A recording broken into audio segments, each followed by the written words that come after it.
Good morning, Unity of Melbourne. I am Reverend Ogun Holler. I am so thrilled to be able to share this time with you today.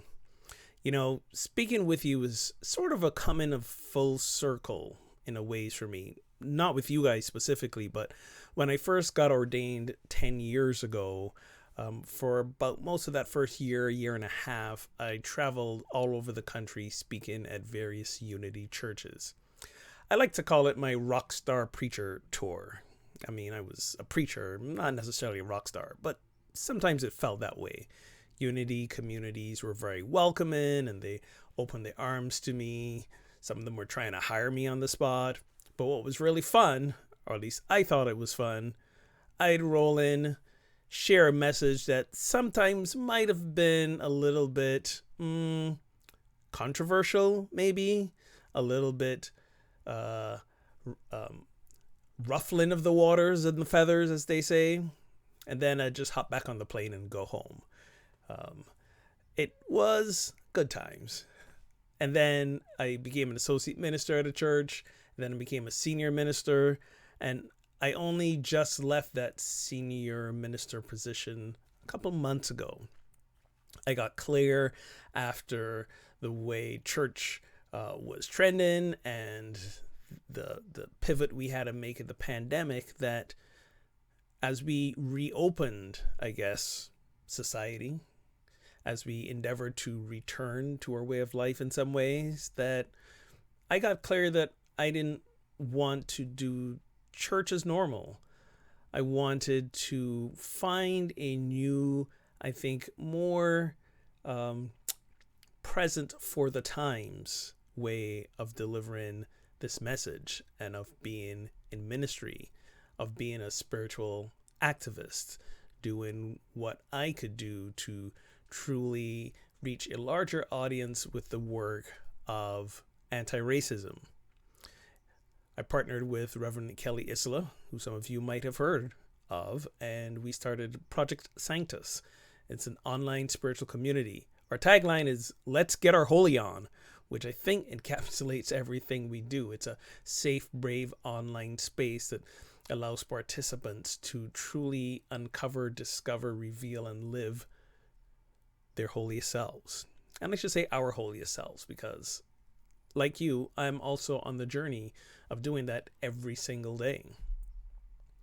And one of the ways that I'm very clear about doing that is putting into practice what I understand that you all are constantly in a journey of exploring, which is the 12 powers.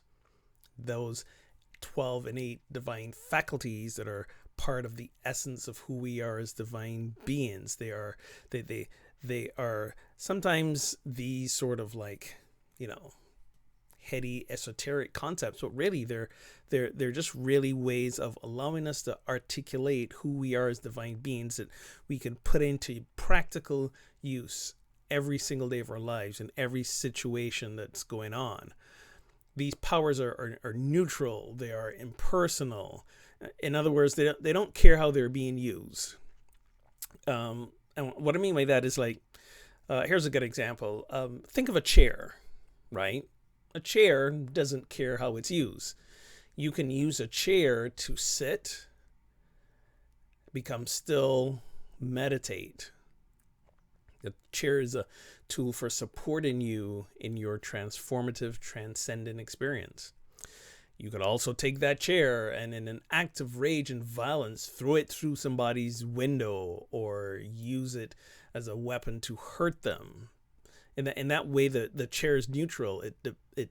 Its use depends on the user. And so it is with the 12 powers, because we are all innately divine, and how we use these abilities for good or for less than good is entirely up to us. We can also be using them consciously or unconsciously. They're always at play. Why? Because we are always divine.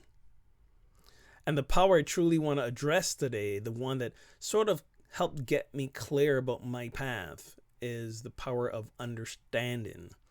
This is the power to sort of comprehend and interpret knowledge, to make connections at a cognitive level.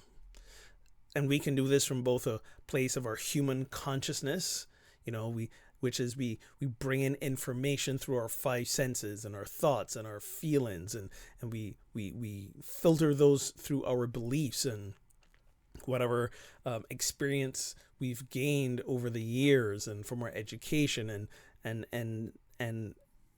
use that as our formula or framework for understanding ourselves and life and God.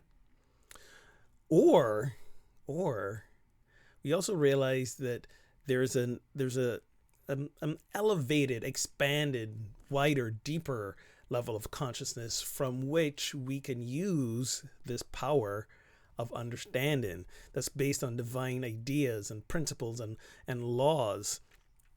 It's gained and activated and perfected and honed truly by spending time in the silence and developing our spiritual nature. It sort of I think experiences as a flash of intuitive realization of insight, when we're in a place where we're not clear what to do. It is that instinctual, intuitive, from deep within a place that we can't quite touch and articulate. When the revelation comes, that is a power of understanding at play. And it's not something we can think about. Now, our thinking nature is connected to that and is part of that, but the spiritual understanding transcends the intellectual understanding. Often it's the spiritual understanding that lets us know when our intellectual understanding may be a little bit off track. So I want to bring another example to play, and show you how we can apply our spiritual understanding to even a spiritual concept like abundance. Abundance is a word that we hear about and use a lot in Unity and other New Thought communities. Many of you have had experience with abundance programs like 4T. If any of you go way back to the 4T days, remember 4T? 4T days, the Keys to the Kingdom, all sorts of abundance and prosperity programs have made their way through Unity and New Thought communities. And the idea of those programs were, I think, centered around the idea that as divine beings who have the power of creation instilled in us, we can create and manifest things in our life. And there was always a heavy emphasis I found on manifesting.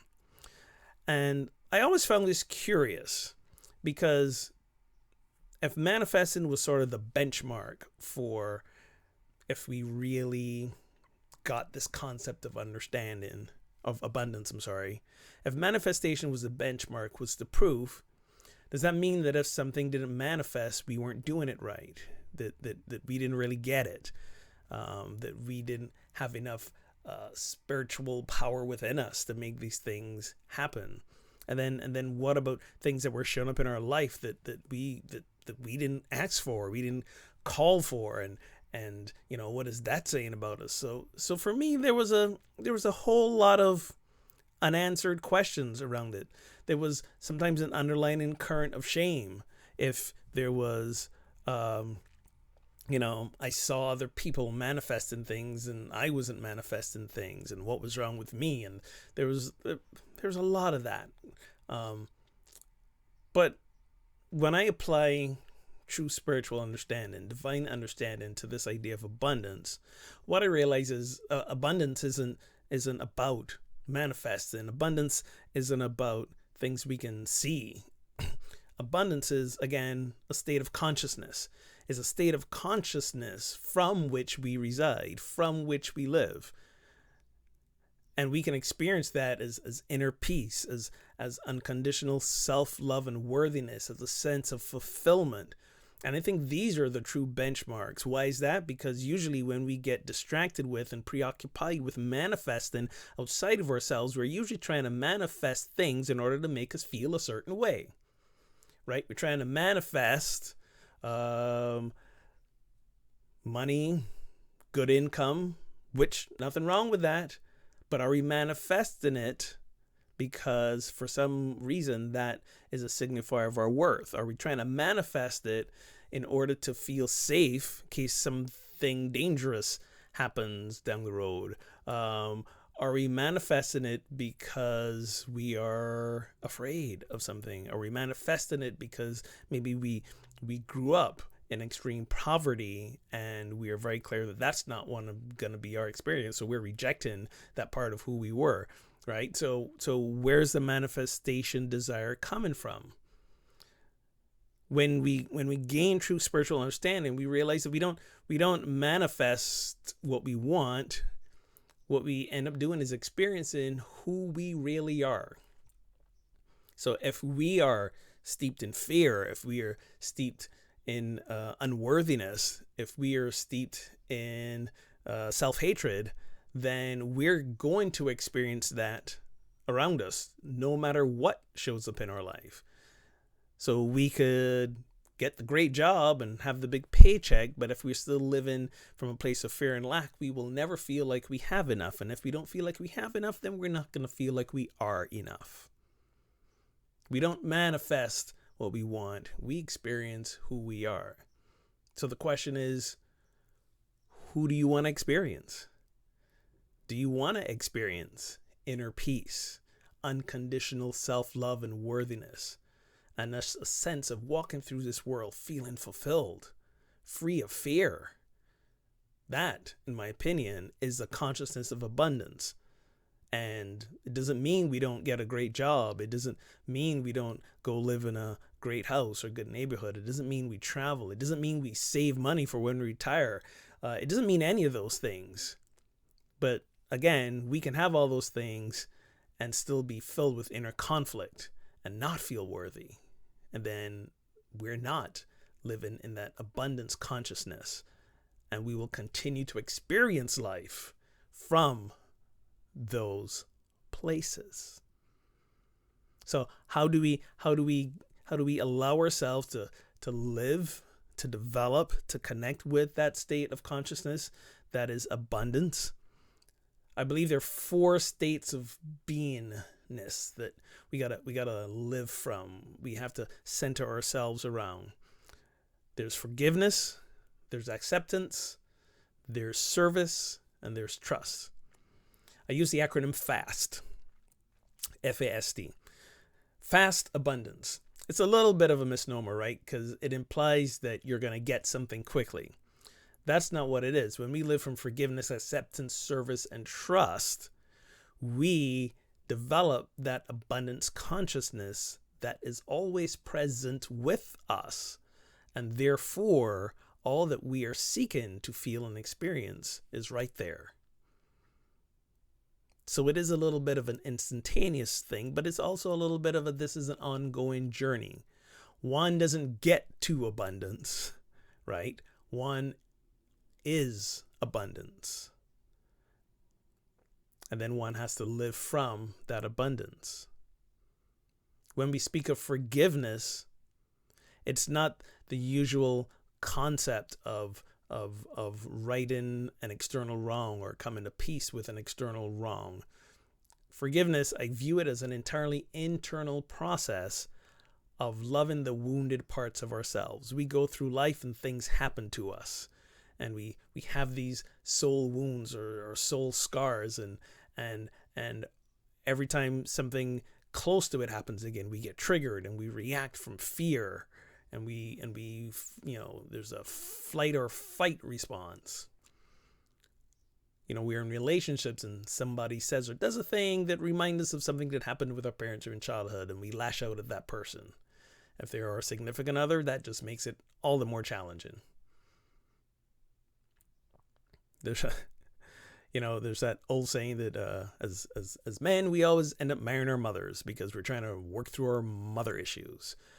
Well, how about realizing that the forgiveness is not about forgiving your mother? The forgiveness is truly about loving those wounded parts and healing those wounded parts of yourselves so that they're not triggered by relationships that you're in. And again, it's not about a man or woman thing. It's more about the energy. male, female, feminine, masculine, divine energy. Forgiveness is the act of loving the wounded parts of yourselves. You know where those wounds are. You know when they get triggered. In the moment that that happens, just take a deep breath and realize you're triggered, and be grateful that you were triggered, because it makes you see that there's still work to be done there. There's still love to be sent there, and you just simply keep loving that wounded part of yourself until that wound, that pain, that hurt begins to dissipate, because love is the great harmonizer. And isn't that what healing a wound is? Bringing what's been torn back together. So forgiveness is simply loving ourselves, especially the wounded parts of ourselves. And we can begin doing that through acceptance, right? Mindful and compassionate knowing that just as we are good enough. Just as we are good enough. Many of us struggle with worthiness, present company included. Many of us struggle with worthiness. And my struggle is very subtle, right? Someone will pay me a compliment or say something good about me, and I will, be a little bit self-deprecating and brush it off and making funny joke. They'll say, you're a really great person. And I'm like, well, you need to get out some more. That sort of stuff. Trying to be funny, but really what I'm doing is reflecting my deep wounds of unworthiness. And I need to accept myself with compassion and mindfully notice when those things come up so that I can do the forgiveness work of loving those wounded parts of myself. And then we are in service to each other.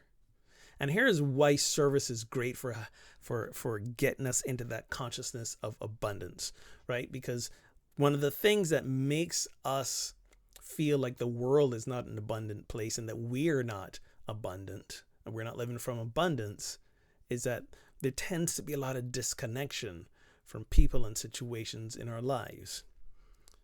And we feel unsafe. And our amygdala or reptilian brain is doing its best to try and keep us safe and wants us to isolate even more. It's a whole circle.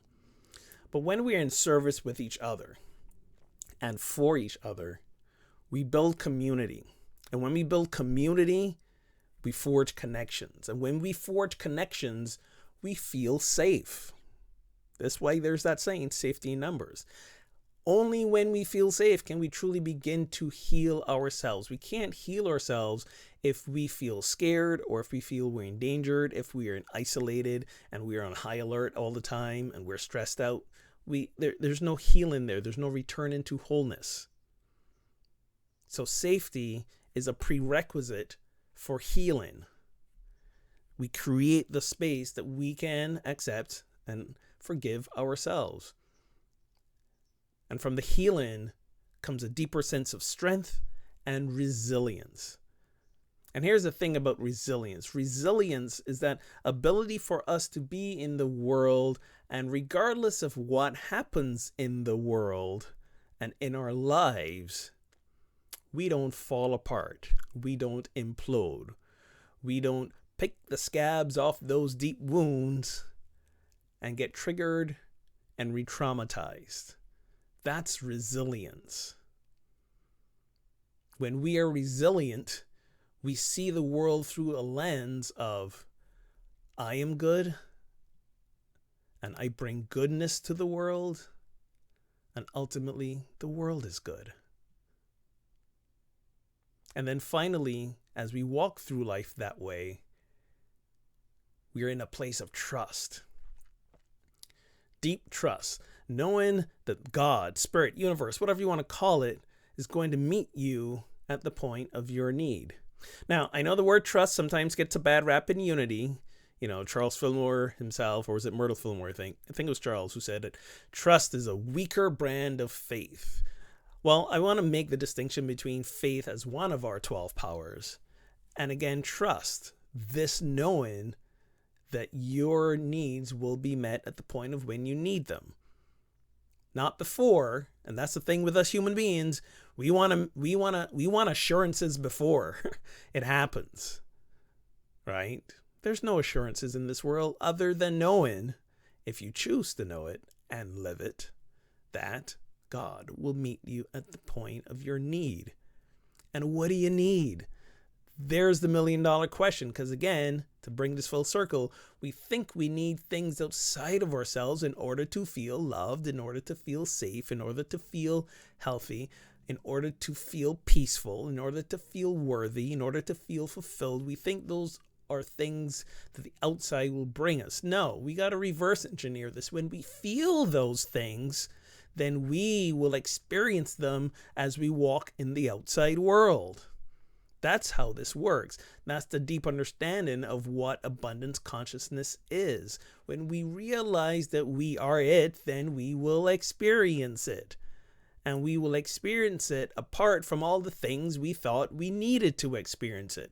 Those things may come into our life, they may not come into our life, but we get to understand that they don't matter anymore.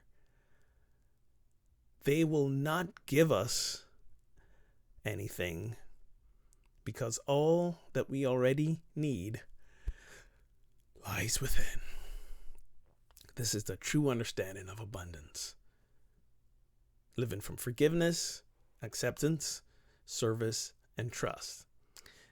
If you want to dig deeper, and I mean deeper, into this with me, I happen to be doing a workshop on July 31st with Unity of Houston. It's their SEE week, and then I'm doing a workshop on that Saturday. So if you go to Unity of Houston online, they're on Facebook, they're on the internet, unityofhouston.org or unityhouston.org, you'll find information there about that workshop. I've had a few folks take it, and their lens through which they see themselves was shifted in a very deep and profound way. We talk about trying to, manifest that life partner and manifest this perfect situation. And it's not about that. It's not about that. When we live from a true, deep spiritual understanding of abundance, we realize that it is who we are that we experience the world. And who we are is divine. But we have to remember to choose to live from that divinity. So the question I ask you is, do you really get it? What it means to be divine? To be living in and from abundance? To allow spiritual understanding to be what shapes and guides your every moment? Do you really get it? Let's take a moment and turn within for meditation. So wherever you are, whenever you're watching this, I invite you to take a deep breath. If you feel comfortable in this moment, gently close the eyes. If you don't, leave them open. That's perfectly okay. But just for a few moments, connect with the breath, the inflow and the gentle outflow of the breath. Connect with your body as you breathe. Notice the rise and fall of the chest, the lift and the fall of the shoulders. And as you breathe, allow the body to sink into the chair or the bed or the sofa, whatever you're on. Now allow the body to relax with each exhale.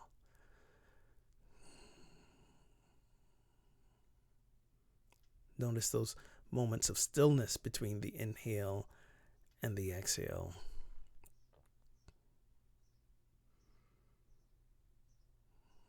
Let's just breathe in the silence for a moment.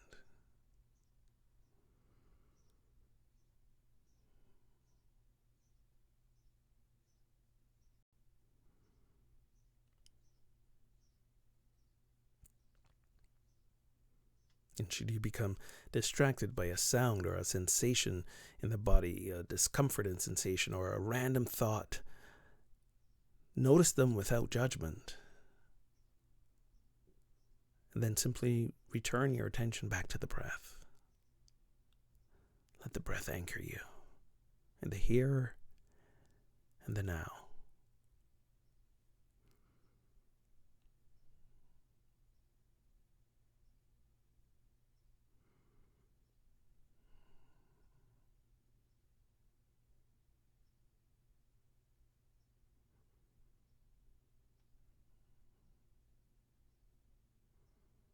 And in this moment, as we connect with the deepest of our deepest selves,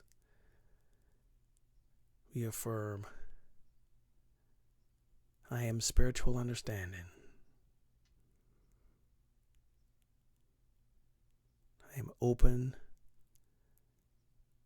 to Spirit's revelation.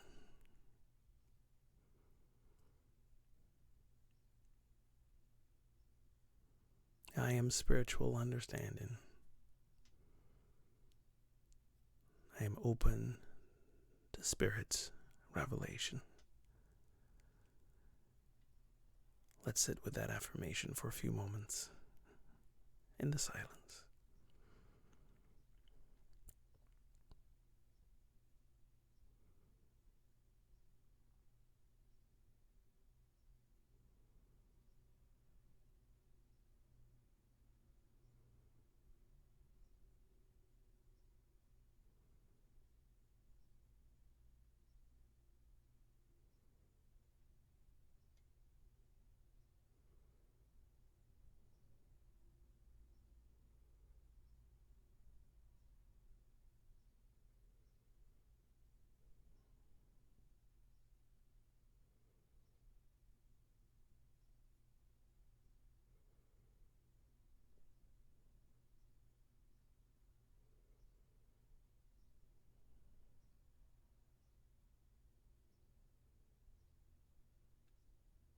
We take another deep breath together, grounded in the knowing that in every moment from henceforth, we allow ourselves to be open to the revelation that deep spiritual understanding brings for us. We listen to our intuitive impulse, knowing and trusting that all will be revealed at the time it needs to be. And so it is, and so we let it be. Thank you again for allowing me to share this time with you. If you'd like to learn more about me and what I do in life, you can visit revoganholder.com or projectsanctus.com. And I hope to see you again, hopefully in person next time. Enjoy the rest of your day.